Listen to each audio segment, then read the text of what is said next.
हा औरंग्या या महाराष्ट्राला लागलेला कलंक आहे आणि त्याचं उदात्तीकरण करणारे देखील कलंक आहे। महापुरुषांचा मान राखला पाहिजे आणि महापुरुषांच्या वर जो कोणी बोलेल त्याला सोडलं जाणार नाही।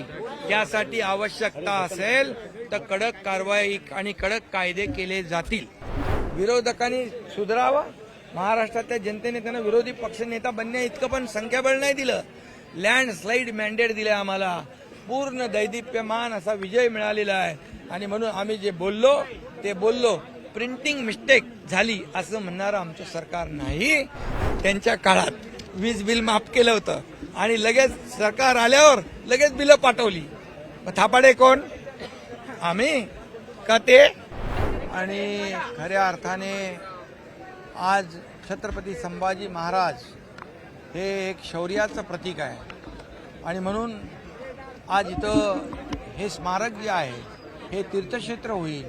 मी मुख्यमंत्री असताना जवळपास 350-400 कोटी रुपयाची तरतूद केली आणि वडू तुळापूर एक छत्रपती संभाजी महाराजांच्या शौर्याला साजेस या ठिकाणी तीर्थक्षेत्र होईल, तीर्थस्थळ होईल। हजारो लाखो लोक इथे येतील, प्रेरणा ऊर्जा घेऊन जातील, याचं पावित्र्य राखलं जाईल आणि म्हणून या ठिकाणी जे काही लागेल सरकार कुठेही मागे पडणार नाही।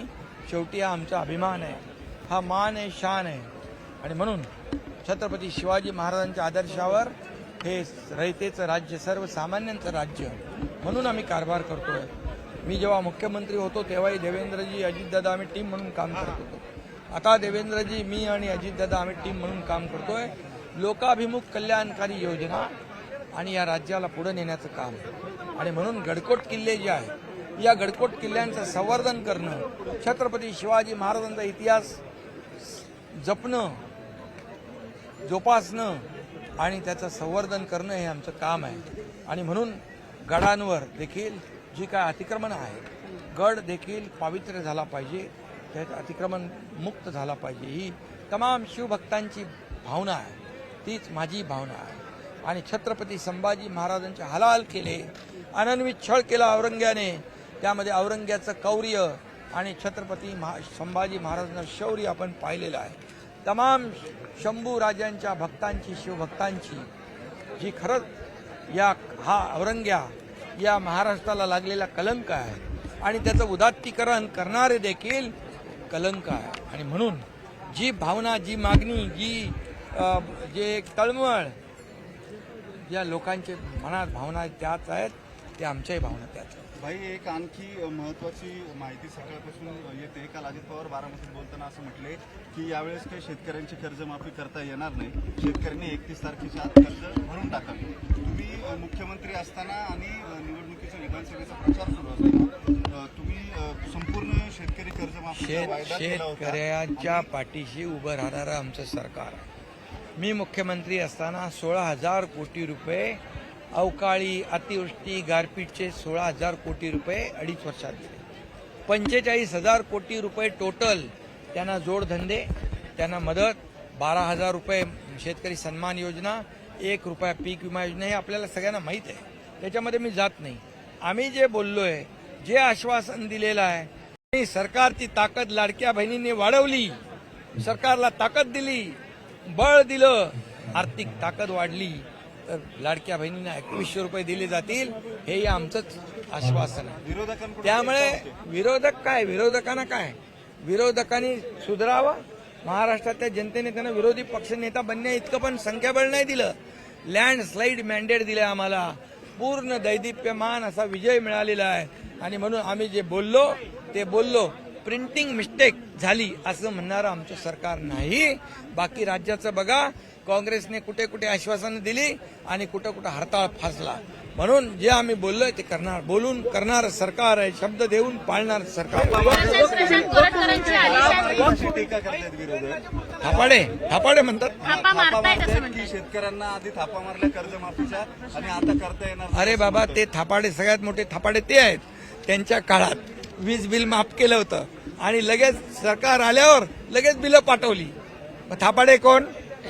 आम्ही का ते त्यामुळे एकच मी सांगतो, आम्ही जे शब्द दिलेला आहे ते आम्ही बघा, शेवटी राज्याची आर्थिक परिस्थिती जी आहे सगळं चाललं पाहिजे, विकासही झाला पाहिजे, कल्याणकारी योजनाही चालू राहिल्या पाहिजे, लोकांचा पगारही झाला पाहिजे, सगळं चाललं पाहिजे.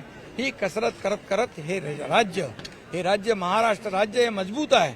आणि आम्ही देवेंद्रजी, आम्ही अजितदादा या राज्याला देशामध्ये नंबर 1 केले, अजून मजबूत करू. आणि या राज्यात सगळ्यात जास्त विकास प्रकल्प सुरू आहेत, त्यामुळे आर्थिक क्षमता आमची वाढेल आणि ह्या सर्व योजना ज्या आहेत, सर्व आश्वासन आहेत ते आम्ही पूर्ण करू.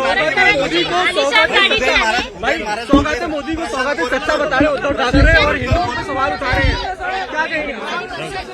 मोदी को स्वागत। अरे देखिए, ये पता करो, ये जो बोलने वाले जो है उन्होंने लोकसभा के चुनाव में कैसा बर्ताव किया है, कैसे फेक नैरेटिव को फैलाया, आरक्षण जाएगा, संविधान बदलेगा, मुसलमानों के लिए डर पैदा किया, सब कुछ किया, संविधान खतरे में ऐसा कहा गया. लेकिन वही लोग आज बोल रहे कि मोदी जी के ऊपर आरोप लगा रहे.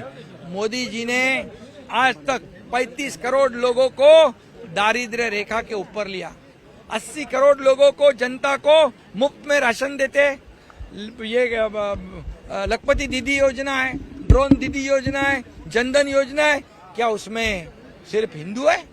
इसमें मुसलमान नहीं है, क्रिश्चियन नहीं है, सभी लोग हैं. कोई भेदभाव नहीं है. जितनी योजनाएं हैं वो सभी योजनाएं सभी समाज के, सभी धर्म के लोगों को मिलती है. ये तो पेट में उनको दर्द हो रहा है, ये पेट उनका लोकसभा से दर्द होने लगा है, गड़बड़ हो गई है, उनको जमाल घोटा.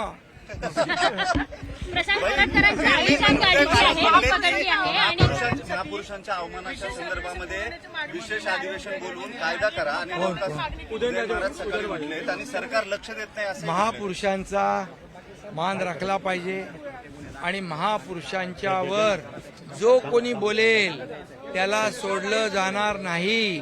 त्यासाठी आवश्यकता असेल तर कडक कारवाई आणि कडक कायदे केले जातील.